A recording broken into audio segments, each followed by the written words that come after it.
All right, part two, we want to talk about the change in the flux.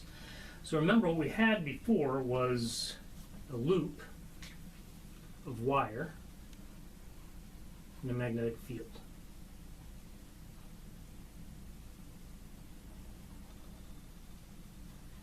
So the question is how can we change the amount of flux through there? Ooh, I should have do you see the fuzziness? I should have let that dry a little longer, especially because now it looks like it's fogging up.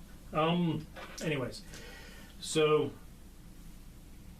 what we mean by that is that we can change this area, right? The flux is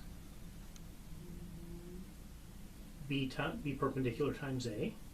So we could change this area, or we could change the field.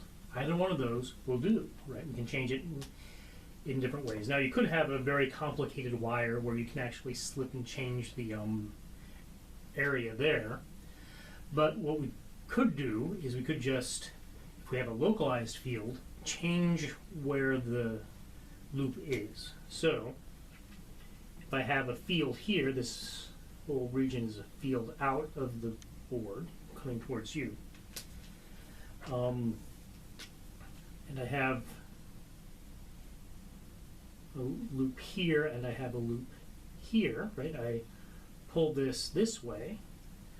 What I have here for the area inside the field, both of these have the same area, but the area in the field is different, right? So the area in the field here is A. The area in the field here is A over 2. Okay? So I've changed that area of the field in the same magnetic field, and that's reduced the has reduced that area, and that's reduced the flux, right? Because you only have half as much field passing through this loop if there's zero field out here. So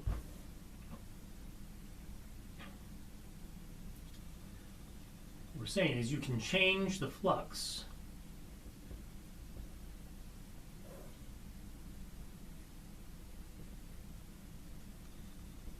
through a loop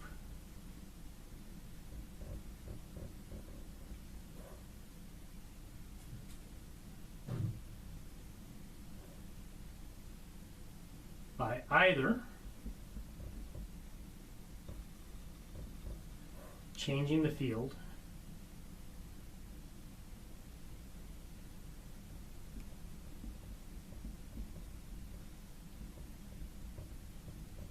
or the effective area.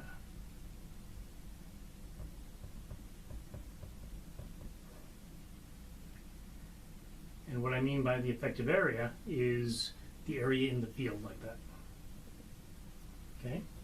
So that would mean you'd have something like this. So the change in phi, the change in your flux, is going to be equal to A times the change in B perpendicular plus the change in the area times B perpendicular. And there's actually a third term that we won't worry about because it's always going to be small, right? If you've got it's always going to be small. The third term talks about what happens there. And there's a fourth term, but that's 0. So, well, it subtracts out.